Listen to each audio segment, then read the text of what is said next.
चराचरात वास करणारी अदृश्यरूपात गुरुमाऊली वंदने राष्ट्रसंत श्री तुकडोजी महाराज मानवचे महापुजारी आजच्या सामुदायिक प्रार्थनेमध्ये उपस्थित आपल्या मध्यवर्तीतील सर्वाधिकारी वागदादा, उपसर्वाधिकारी बाबाराव पाटील, माजी उपसर्वाधिकारी पाटील दादा आणि ज्यांनी 7 दिवस या ठिकाणामध्ये ग्रामगीतेवर प्रवचन केलं, सगळ्यांना बुधामृत पाजलं असं सुनीलरावजी लांजोडकर महाराज. सामुदायिक प्रार्थना म्हणजे सर्व धर्मांचा समन्वय, विश्व शांतीचा उपाय, लोक सुधारण्याच्या विद्यालय सामुदायिक प्रार्थना. प्रार्थना ही सर्व संत महंत सर्वच करतात, पण प्रार्थना आपापल्या धर्माची वेगवेगळ्या ठिकाणात ती प्रार्थना करायची. महाराजांना हा विचार केला की वेगवेगळे जे प्रार्थना करतात मग एकत्र कसे येतील, त्याकरता सर्व धर्मांचा समन्वय, विश्व शांतीचा उपाय, लोक सुधारण्याच्या विद्यालय सामुदायिक प्रार्थना.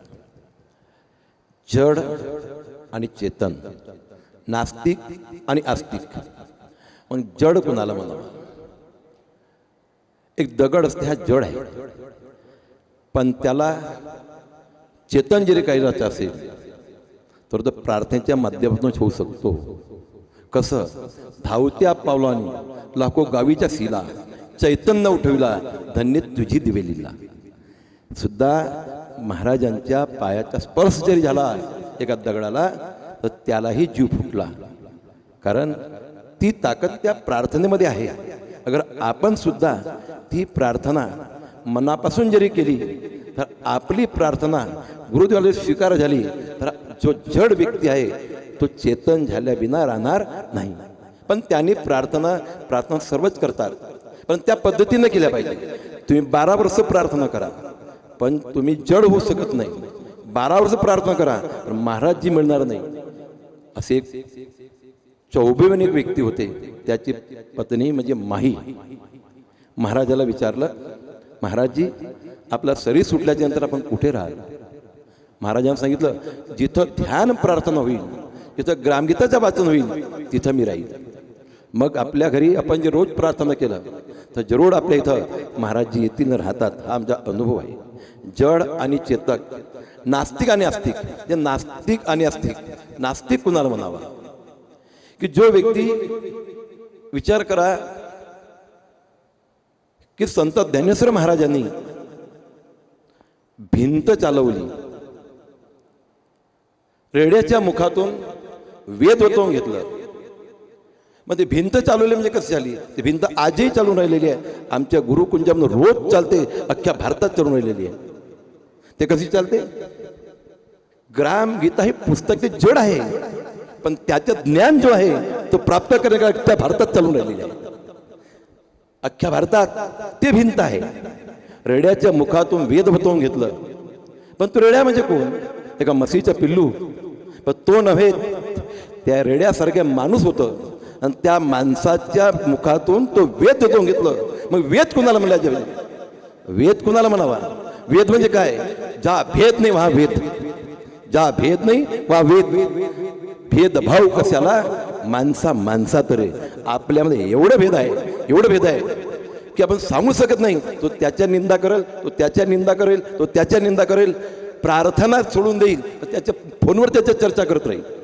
मोबाईल एवढा आहे की आपण आपल्या बायकोवर पोरावर प्रेम करत नाही, तेवढा त्या मोबाईलवर प्रेम करतो. जेवतानी मोबाईल, झोपतानी मोबाईल, प्रार्थनेमध्ये मोबाईल, भजन म्हणतानी मोबाईल. म्हणजे म्हणण्याच्या होता म्हणजे मोबाईलच्या अधीन झालो, त्याच्यापेक्षा गुरुदेवाच्या कार्याच्या अधीन झालो तर आपलं जीवन किती सफल होईल याचा तर विचार करा.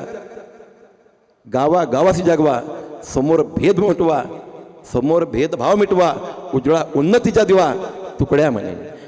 भेद न करता आपण सर्वांनी मिळून आता जी प्रार्थना केली, ही प्रार्थना सर्वांनी आपल्या गावामध्ये, आपल्या घरी सर्व मिळून जरी प्रार्थना केलं तर माझा एक अनुभव आहे की तिथं कधीही बिमारी येणारी असेल ते बिमारी दूर होतो. मी म्हणत नाही, महाराजजी म्हणतात. आपण गाव हा तीर्थ आहे, शरीर हा मंदिर आहे.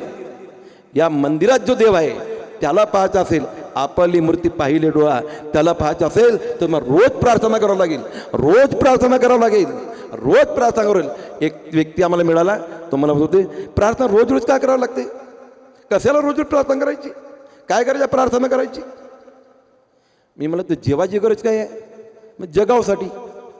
मग तुझ्या शरीराचा पोषण करण्यासाठी जगासाठी तुला प्रार्थना करायची आहे, तर तुझ्या मनाला साफ करण्यासाठी प्रार्थना आहे. हो, जड़ बुद्धि चेतनकडे झाली है, जीवन का उजियारा गुरुदेव हमारा प्यारा. जड बुद्धी म्हणजे म्हणण्याचा उद्देश, बुद्धी सर्वालाच आहे, बुद्धी सर्वाला आहे, ते जड आहे. सद्बुद्धीत मिळावा म्हणून ध्यान करावं, प्रार्थना करावा. जेव्हा आपण सद्बुद्धी, तेव्हा आपल्याला सद्बुद्धी प्राप्त होईल. बुद्धी सर्वाला आहे, जनावराला, कुत्र्याला, माणसाला, म्हशीला आहे. मग प्रवचनमध्ये महाराजांनी सांगितलं आमच्या जेव्हा की बुद्धी सर्वाला आहे, पण गायी जे गाय आहे तिच्या वासरात जे बुद्धी आहे ती सरळ सरळ लवकर, बाहेरून जरी गाय हमरत आली तर वासरू तिथपर्यंत पोहोचतो, दुधाला लागतो, म्हशीच्या पिल्लू लागत नाही.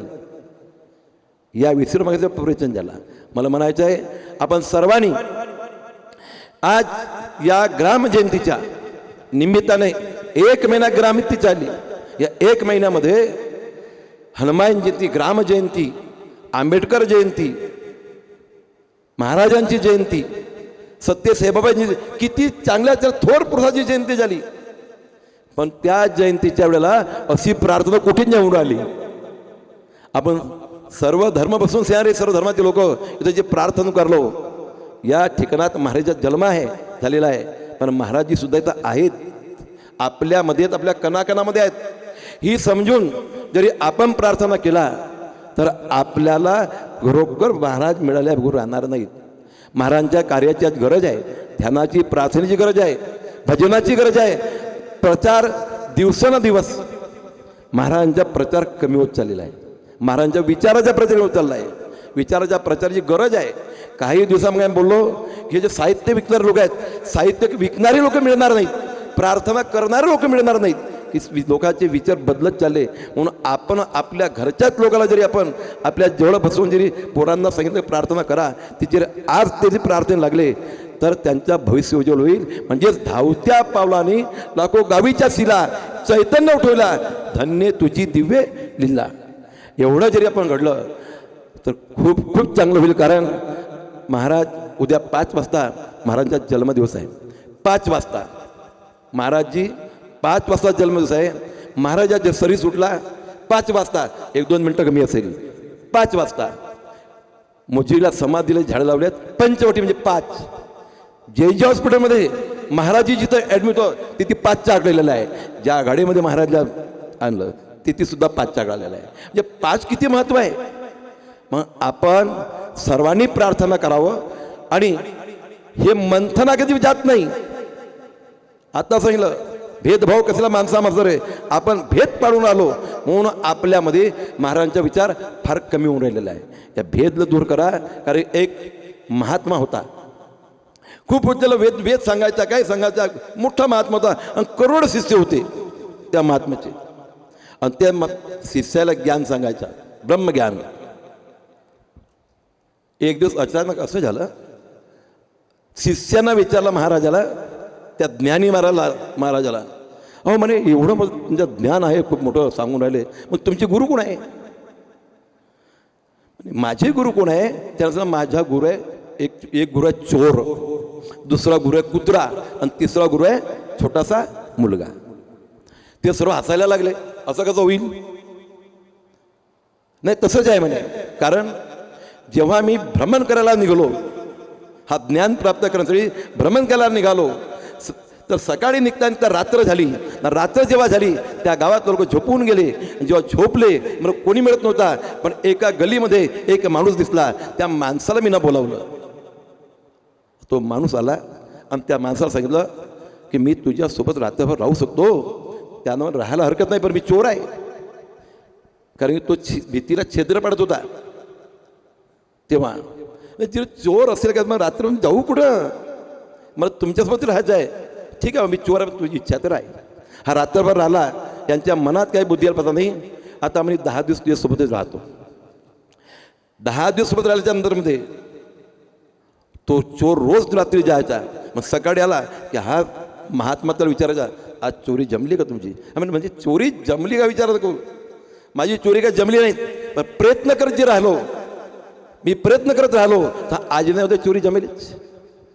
असं जेव्हा त्यांना म्हणलं, त्यांना एक गुण प्राप्त केलं का आपण प्रयत्न जरी करत राहिला माझ्या भ्रमण पूर्ण होऊन मला ज्ञान प्राप्त होईलच. समोर गेला सकाळी सकाळी, ऊन निघाली, टेम्परेचर होत होता 45चा, आणि त्या पिरियडमध्ये एक कुत्रा मिळाला. खूप मोठा कुत्रा होता आणि त्या कुत्र्याला तहान लागली. तर समोर पाणी होतं आणि तो पाणी स्वच्छ होता.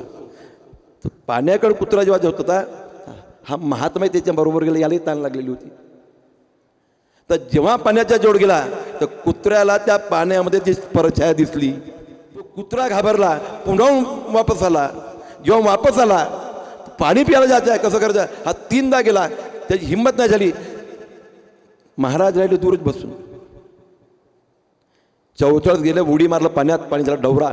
त्यांना काही पडछाया दिसली नाही. त्यांना पाणी पिलं. महाराज समजलं ते महात्मा आता खूप चांगलं जमलं माझं, आता आपण बी पाणी पिलं पाहिजे. त्यांनी पाण्याने पाणी पिलं.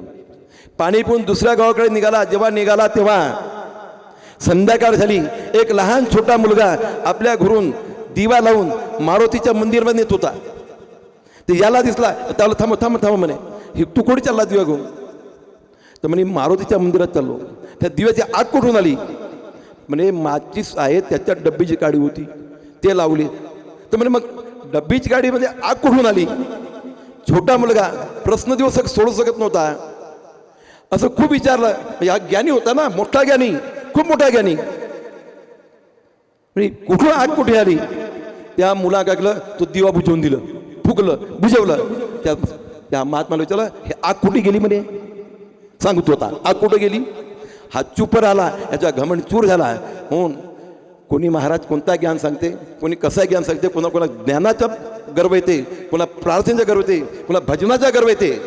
पण लक्षात ठेवा, हा सर्व गर्व मिटून जाते आणि शांतता माणसामध्ये येते. केव्हा येते? जेव्हा ध्यान प्रार्थना ग्रामगीता वाचला तेव्हा मनामध्ये एक शांतता येते. म्हणून सर्वांनी ध्यान करावं, प्रार्थना करावं, ग्रामगीता वाचावं. 4 गोष्टी आहेत. आपण जे खंजरी वाजवतो त्या खंजरीमध्ये घोडपडचा चमडा असते, दुसरी चिपडी असते, दुसरी घुंगरी असते, लाकूड असते. हे युती चौघाई जणांची आहेत. पण जेव्हा वाजवते मिले सुर मेरा तुम्हारा, एका सुरात वाजते. त्याप्रमाणे एका सुरासारखं आम्ही तुम्ही सर्वांनी एकत्र राहून ही प्रार्थना करावं. एवढं बोलून 2 आटपवतो. जय गुरुदेव, जय महादेव.